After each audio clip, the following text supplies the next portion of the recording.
Cool. Hi guys, thank you for coming today.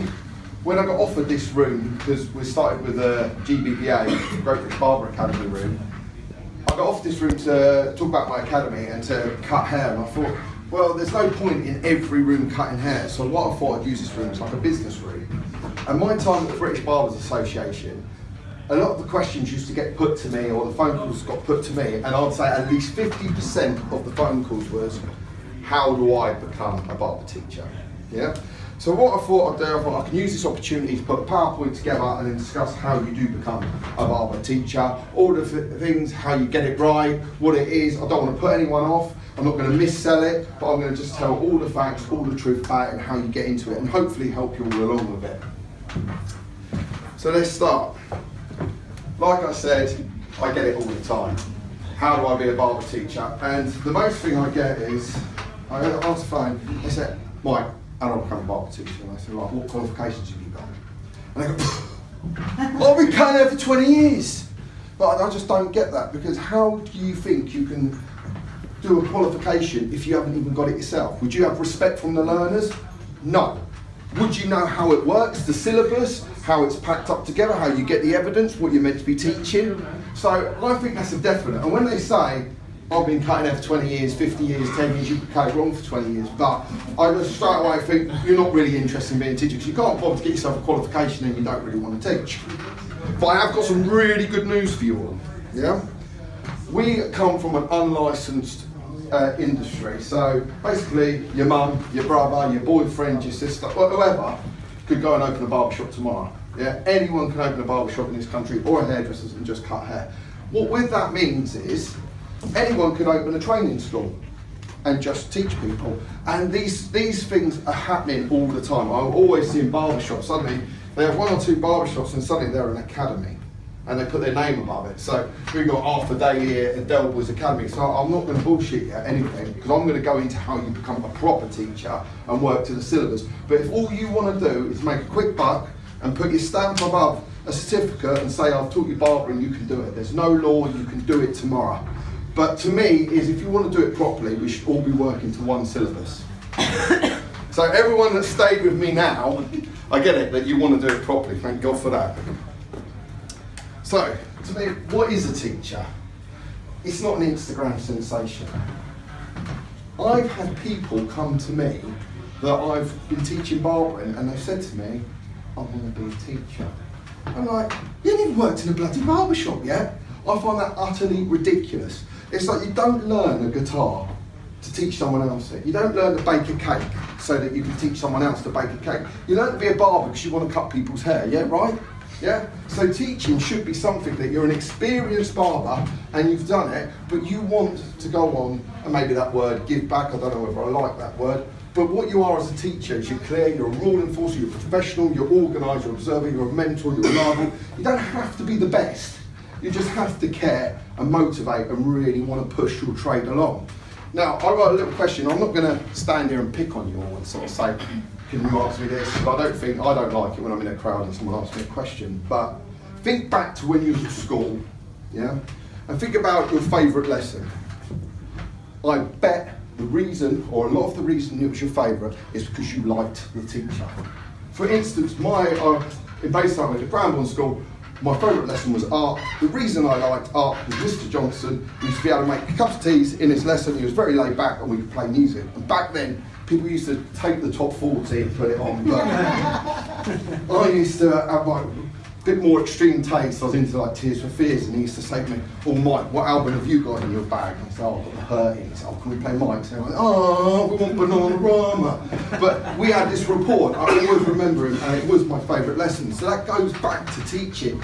You've got to have that with the learners. They've got to respect you, they've got to like you, they've got to get on with you for them to enjoy it, and they're only going to learn something if they are enjoying it. So now, how does it all work?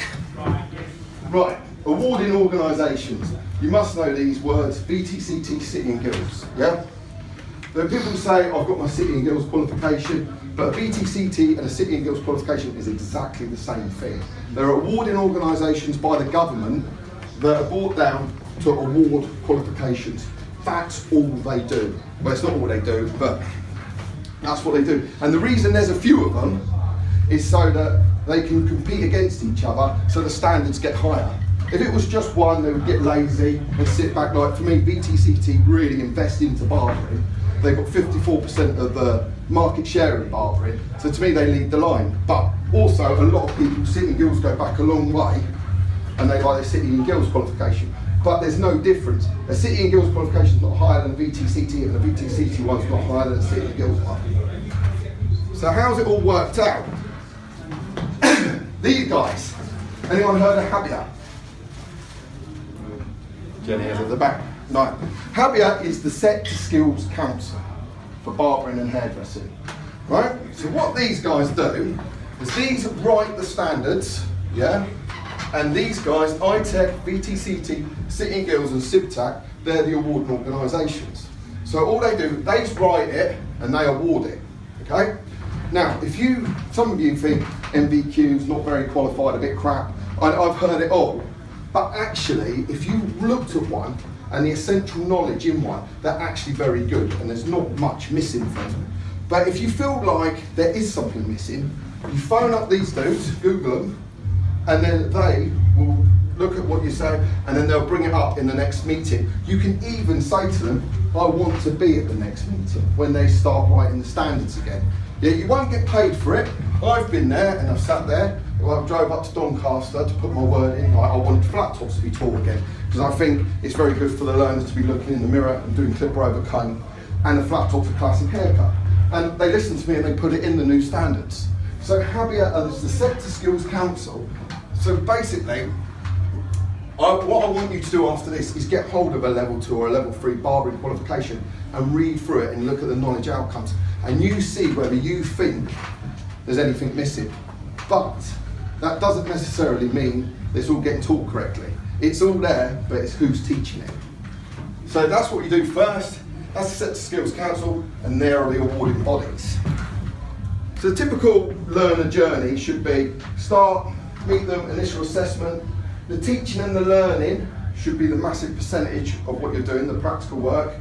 And then assessment to get them ready, and then the evaluation, they should leave and go into the workplace. So let's talk about these colleges, because there's this thing that all the colleges are rubbish and everything. Right, I'm not going to hold up anything, I'm just going to give you the facts. The thing about colleges, they have terrific funding from the government, so you can get a course for nothing. And it's not a course for nothing because they get funded for you. So if you haven't got the money or you're a lot younger, it's easier to get into a college because you haven't got massive bills to pay. The problem colleges have is they do big class sizes. So you think with a college, if they've got 20 barbering students in a class, how many haircuts would you think you'd have to do a day if you're learning barbering? 3, 5, 6? Let's just say 3. So you've got 20 students, they all need 3 haircuts each, that's 60 haircuts. You're not going to get 60 haircuts walking to a college like that every day, are you, on a Monday? You're going to get 60 haircuts walking to most barbershops. That's what their problem is, they don't get enough practical work. But I'm not saying that. If the student takes on themselves and they bring their clients, they normally do quite well at a college.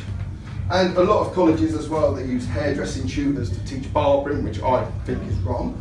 But there's a lot of good colleges, like I work with Basingstoke College, and my business partner Hannah that delivers there is fantastic, and she goes heaven and earth to make sure they have got enough clients, and it's on face pay and everything, bringing in the clients. There's Alison Scattergood up at East Durham College. All of her students get jobs, so there is colleges in the country that do work, but in general, that's what the problem is. And the other problem is, with the funding, they've got to have an 85% pass rate. So with 85% pass rate, the government, if they don't get that, they won't give them next year's funding. So the college won't get the funding and the person loses their job. So if you're threatened and you've got a mortgage and you've got to get them through, you need to get them through. So the cream will get to the top of the colleges, but the other people sometimes get left behind. So the next one is academies. This is my academy here. It's not small today, it does go right the way back. But I get funding, but very, very little. But the good thing about the academy is, as you can see it like this is the oldest barbershop in Poole. It's been there since 1936. I have 150 haircuts walk through here a week. So I can teach my students on a one-to-one. I don't have no more than 8 in a class at a time. So my students do get 4 or 5 haircuts each a day. My students get to do 200 haircuts. And the other bonus about an academy is 65% of my students are private, so they pay £3,000 for a course. And if you're paying £3,000 for a course, you actually want to be there to learn. So a lot of my students, typically 25, they've left school, done their A-levels, had a few jobs, done a bit of travelling. They realised that life weren't as great as they thought it might be. So they've looked in the mirror at 25 and thought, I want to change, I want a career, I want to do barbering. They've invested £3,000 and they've come to me for 10 weeks and they've taken 10 weeks out of their life and they're there to own it, they're there to win it. So they are, to me, a really good source of people to teach. And also, I say to a lot of employers, everyone needs barbers, yeah? So you've got choice. You get the barber that goes from shop to shop, so because he works for 2 weeks really good, then he starts not turning up on a Saturday, or he's late and he's pissed up, or he's got in a fight, and so then he bumps to the next shop, to the next shop. We all know that type of barber, he bumps around your town. Then you've got your apprentice, which I know I'm a bit old school, but a 16-year-old is not the same as a 16-year-old used to be in my eyes. Like a lot of 16-year-olds that come to me, right, make us a cup of tea then. How'd you do that? And they honestly, they don't even know. Or you say, oh, can you clean it after? Well, I'm not a cleaner, and you've got their mum on the phone. But, you know, when I was an apprentice, I made my money, I didn't stop. I wasn't even allowed to sit down. They go, right, my apprentice at the moment, he's great, he comes in and he's eating. Why don't you have your breakfast at home? Yeah, sorry, mate, I've been late, I've won. So he just grazes all day, all he does is eat. Right? And then he comes up with a classic line at 1 o'clock. Can I go on my lunch now? Go on then. And then he comes back eating. But that's your 16-year-old. And then you've got your 25-year-old that's gone on, they've invested their time, invested their money, they're very serious about it, and to me, they are a win-win for barbershops to look out for these guys that are coming from my academy, the London School of Barbering, all different academies all down, and it is worth teaching these guys, and there's a lot of people like these guys out there that are hungry and really want to learn. So, my team, yeah? The reason I started Mike Taylor Education was because when I was working with the British Barbers Association, everyone just knew me as the guy from the British Barbers Association, so I thought, well, why should I do all of that? I want to be under my name. But the problem with my team now, it's got so big that if I don't turn up, they're like, oh, why is Mike not here? But obviously there's me, and Hannah runs Basingstoke College, and then we've got Lisa, Lexi, Lee and Jen that all teach with me barbering. My wife Emily that teaches functional skills. When you do get into government funding, you have to teach English and maths to the students, yeah, which is a requirement. And then we have Tracy sits at the top of the tree, who's an IQA, and I'm also an IQA. So what that means is we can assess the students, but you need someone above you to make sure everything you've done is correct. And then there's someone above her called an EQA, so they're external, that will come out and make sure she or me's doing everything correct. So that's what happens with the awarding organisations. So you still want to teach a qualification. What do you need? First thing is, you need your current qualification. If you're going to teach everything, you need a level 3 barbering qualification. You can only teach to what you've got, yeah, which I agree with completely. Then once you've done that, you need to be looking at a TAQA, a Training Assessment Quality Assurance Certificate. What this is this will make sure that you can assess the student, you can assess the student and make sure that what they're doing is correct. But if you're saying you've got a level 3 in bricklaying, you could assess them in bricklaying. If you've got a level 3 in catering, you can assess them. That it's an assessment. It's nothing to do with hairdressing or barbering. It's just making sure you know how to run the process of assessment and be able to get them from A to B and be fair. Then the next thing you need is an education training award. You'll need this if you're going to go and work for any academy or you're going to go and work in a college.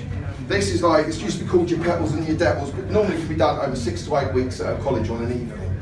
So it's not that much you'll need, but this is how much you'll need just to get your first step into teaching into a college or an academy.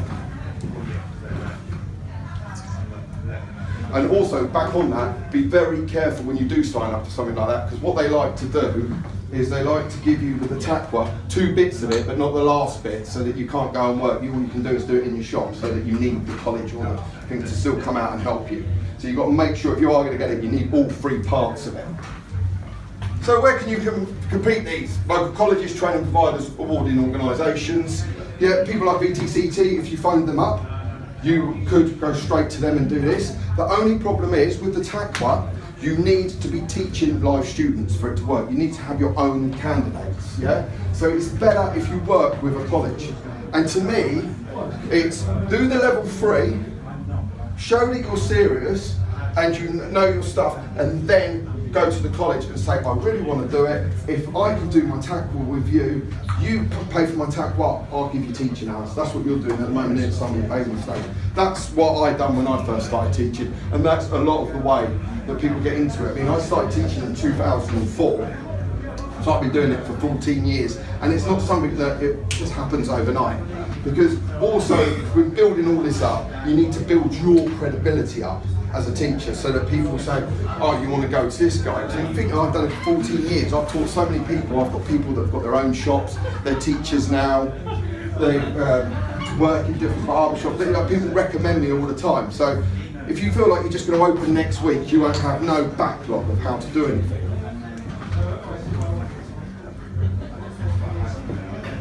So the next one is, how do you become a approved centre? So you've got all your qualifications and you want to do it for yourself, yeah? So you want to do it in your own shop, or you're going to open up your own academy. However you want to do it, what you need to do is phone up the awarding organisation, say you've got all your qualifications, and it helps if you have got a bit of time where you've been teaching. So you say, I've been teaching for the number of years, I've taught there, I've got these amount of qualifications, I've done this amount of students, I've got this much success rate, I want to come my own centre. And what they would do is they'll come and meet you, and they'll run through everything with you. And what they would do is they help you put all your policies and procedures in place. But I'm saying, this is a government-backed thing, so everything from health and safety, first aid, your policies on safeguarding, all your issues, your fire doors, your fire regs, everything has to be spot on in your insurance. It's not something that they'll just rubber stamp you. And it was something that takes time. I mean, I'm useless at paperwork. So my wife spent months getting all this paperwork and all these documents together for us to be approved. But I know a lot of people that are approved centres that just do it. Maybe they shut their barbershop on a Monday and just teach on a Monday.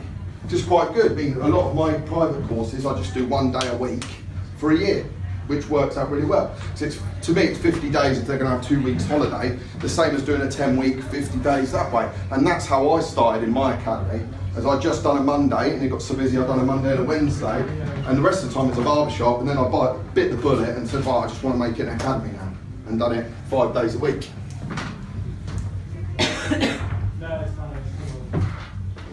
So again, to become an approved centre, they will look at all your management systems, your policies, procedures, your administration, your qualification, your delivery arrangements, your scheme of work, how you're going to get from A to B. They're going to want to know where the student's going to start, how they're going to get there, what week they're going to do that, how they're going to get onto beard trimming, for instance, when they're going to learn scissor. They need to know everything that you know. Delivery of all the assessments and the learner experience of what backlog have you got and where are they going to be going. You know, you're not just going to teach for the sake of you want to make a few quid, that you've got things in place that you know that the students are going to go off and get work. So, this is the burning one. Everyone wants to get their hands on government funding, yeah? But if you say it today, listening, that's 4 years away. That's massive of time. So like I said, I started teaching in 2004. I got government funding in 2015.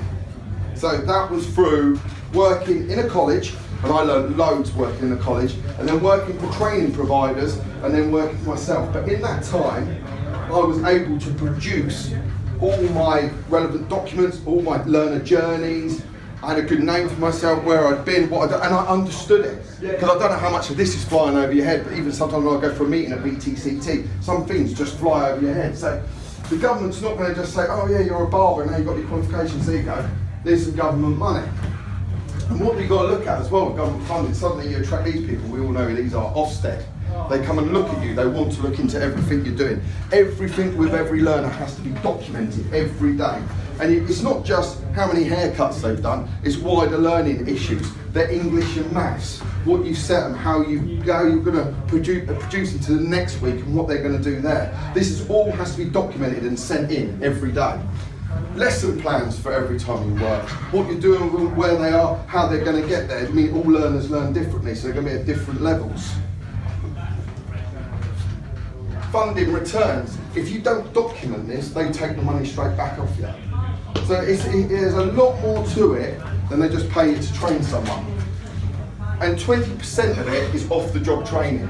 So no matter what, their employer that you're working with will have to give you 20% saying what they've done off the job, as well as they've done training with you. And also, you've got the English and maths that you have to teach them. It's law that they have to do their English and maths. So you'll have to hire a teacher. And you see when I had all my staff in place, you will need about that much staff in place to be able to access government funding. So, what's the money like? This is, right, I'm being perfectly honest with everything, how you do it. What's the money like? To me, if you're just going to work as a barber teacher and you're a decent barber, it's the same money as what you'd make in a barber shop. It's the same. Yeah, it's not bad money, you'll make a good living from it, but I know barbers that make a bloody good living, so it's the same money, yeah? If you're opening your own academy, like that, and doing private students, it would probably make you as much as if you had a barber shop yourself and you had people working for you. Okay? So it's about relatively the same. So it still, again, makes you a good living. So this is the big burning question. What I teach. For me, I've got 8 barber shops. So the reason I went into teaching was in 2004, I could not find any decent barbers. I had 2 Polish guys working for me and they were awesome. And I was going to go over to Poland to try and find a decent barber. But that's when I talked to Basingstoke College and I said to them, this is ridiculous that no one teaches barbering, because when I left school in '91, I had to learn hairdressing. I couldn't learn barbering. I wasn't as lucky as people are today. So that's where they said, well, all right, big mouth, come and teach for us. And I learned to teach with Basingstoke College in 2004. That's the reason I did. When I was learning to cut hair, all I wanted to do was cut hair and maybe one day have my own shop. That was my dream as a barber. But that's how I started to teach. And then with teaching, I thought, this is good, because I started, suddenly my shop was full.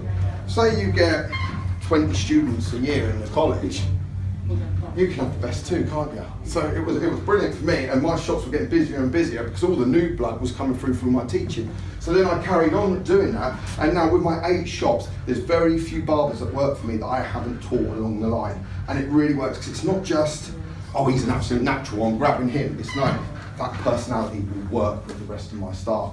And we have like a rota where we all go to different shops and everything, but everyone's on there chatting away. And I'm like, look, we've got to keep this to a rota, guys. So I make Pratt chat for them all, and the stuff where they're all just talking, oh, when we're having our next night out, I can't wait for the Christmas do. I've got such a terrific team, and no one seems to leave me, and we've worked this together. So to me, teaching was a no-brainer for me personally, and it's really worked for me, for my businesses. But to that question of, I don't get why someone comes to me to want to learn how to cut hair, to teach someone to cut hair. That completely baffles me.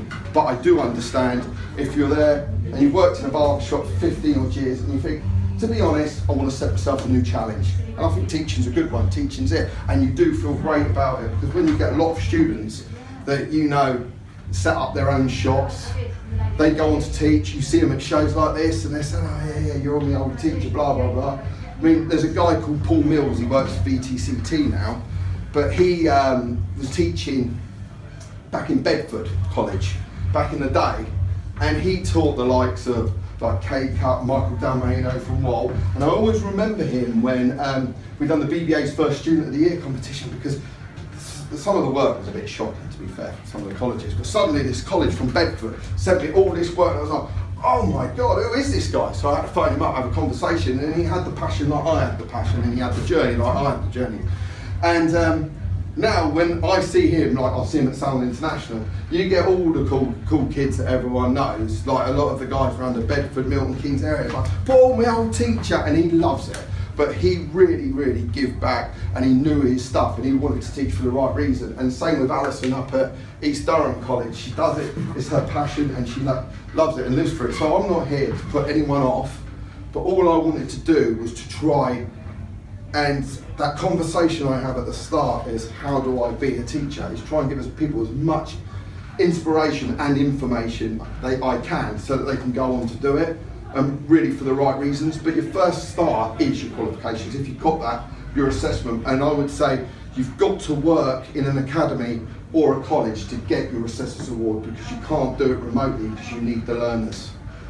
I tried my best to try and answer everything I could. I mean, you could go on forever about procedures and everything, which I didn't want to do, but I know no one likes putting up their hand, but has anyone got any other questions that they feel I haven't really covered?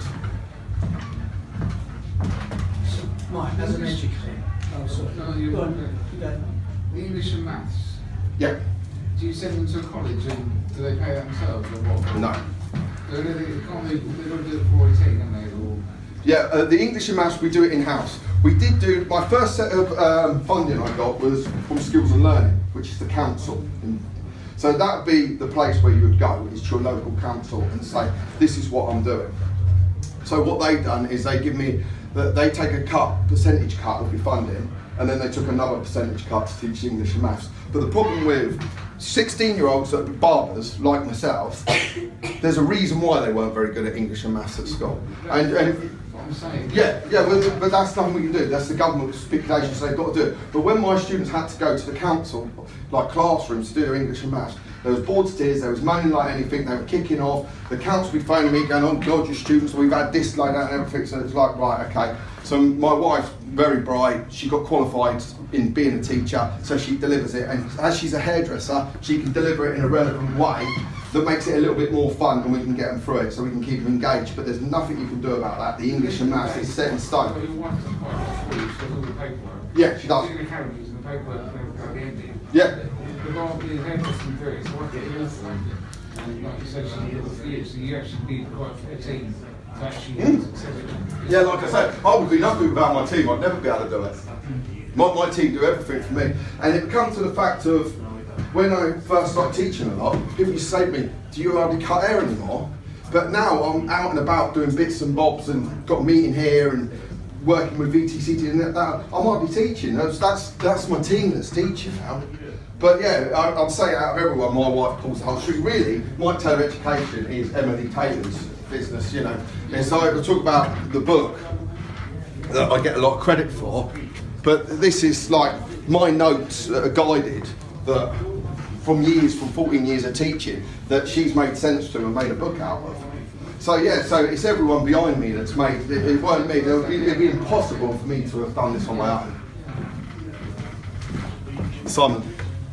So, as an educator, do you still have to do CPD stuff yourself? Yeah.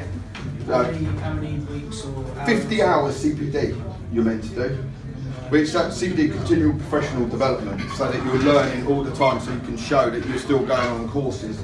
But like today's CPD, you could say, I've come here and I've learned this for that many hours, and then different courses. But I quite like challenging myself, because next year I'm going on the Sassoon's ABC cutting course, because like I said, I was trained as a hairdresser first. So the Sassoon's one's just all women's bobs, and I love stuff like that. I still cut my wife's hair. So I don't see the point of me going on a barbering course. I feel that I get more out of doing women's hairdressing, which makes my layers better and everything for my barbering. So that counts as my CPD. So I do it that way as much as I can, or sit down and try and get into colouring courses. But then obviously with the guys we'll work with, like the Gareth there, I would say if I needed some CPD hours, I'd probably teach him and I'll sit on one of his courses. But yeah, it's 50 hours you've got to do being a teacher. It's a good question. Is that 50 hours or 50 hours a year? Or 50 hours a year. Oh, right, okay. 50 hours a year. I mean, sometimes they put in, when you work in a barber shop, that you've got CPD, a certain percentage for that, which is good. And that's the problem I've got with myself, is I do like working in the barber shop. I love cutting hair, and I feel that you've got to work still in a barber shop. And I found it when I was at Basingstoke College, is you come in, but then I've done 2 days and worked in the barber shop the rest of the time. There was a lot of teachers there that suddenly you see them from a hairdresser develop into a teacher, and we used to have meetings and all it would be about would be health and safety, safeguarding, terrorist attack. It was nothing about hair, and it was like, well, this is wrong, this is just so not what we should be doing. We should be having meetings about standardisation of the way we're cutting. Keep these questions going.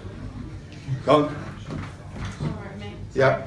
I'm doing level 3 at the moment at the LSB. Yep. What would your advice be, obviously, coming out of there? You can't, I don't know whether you can just, because you've got that qualifications, then go and get the other ones and then become a teacher, or do you need to work in a shop first and get experience, or? Okay. Can I ask you this question? Yeah. If you want to be a barber, would you want to be taught by someone that's just been taught from the LSB? Not really. No, see, I'm not going to. There you go, you answer your own question. It's go into a barber shop and work for a few years. Enjoy it. Enjoy your time as a barber. Learn about, and it's not just the cutting hair either. It's a lot of it. When we all do theory lessons, we enjoy different lessons. But I enjoy reception, because I like the way people answer the phone. What I've seen, what I've seen go on in barber shops. When I've worked with a guy that's put like a line in someone's beard when people didn't have a lot of beards. You know, it was clean shaven, but this bloke had a beard. But he's so used to just cutting hair and putting sideburns in.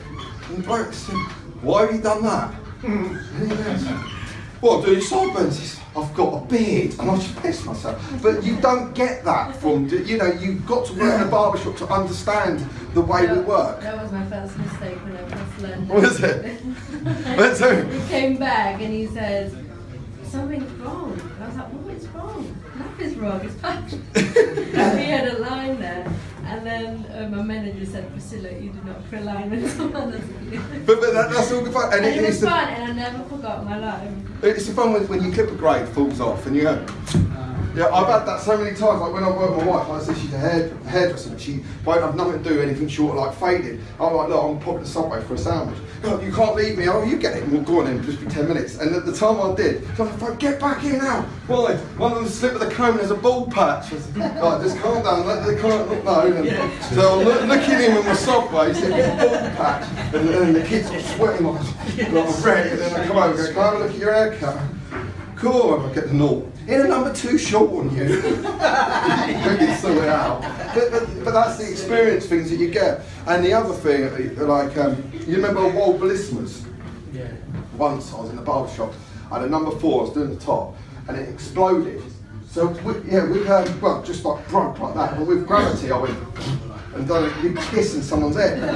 And the bloke had real dark hair but a white skin. So I looked at him, I thought there's nothing I can do about it. I said, "Look mate, I'm really sorry." And he's like, "Oh God, I just thought that." I said, I can just shave it off." And he's like, "Oh no, my wife will kill me if you shave it off." So I agreed to do a number 2, but he had a number 2, big white dent. And I felt terrible, and luckily he was a nice bloke, he wasn't going to punch me, but he never ever come back. But you know, after how many years in the industry, you've got 28 years, these things happen. But when you've got that experience, it happens to everyone.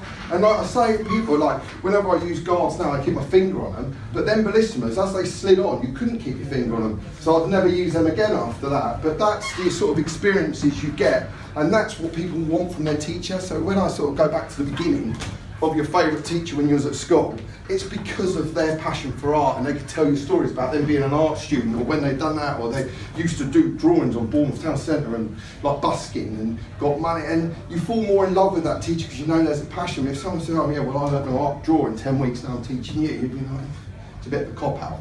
So I think just embrace barbering, do your time, and then go into teaching slowly but surely. Cool, thank you. Any more questions, guys? That's a wrap then. I hope you enjoyed it, and I hope it sort of enlightened you. I'm here to answer any questions and talk to you more if you want to know any more information. Thank you. Thank you.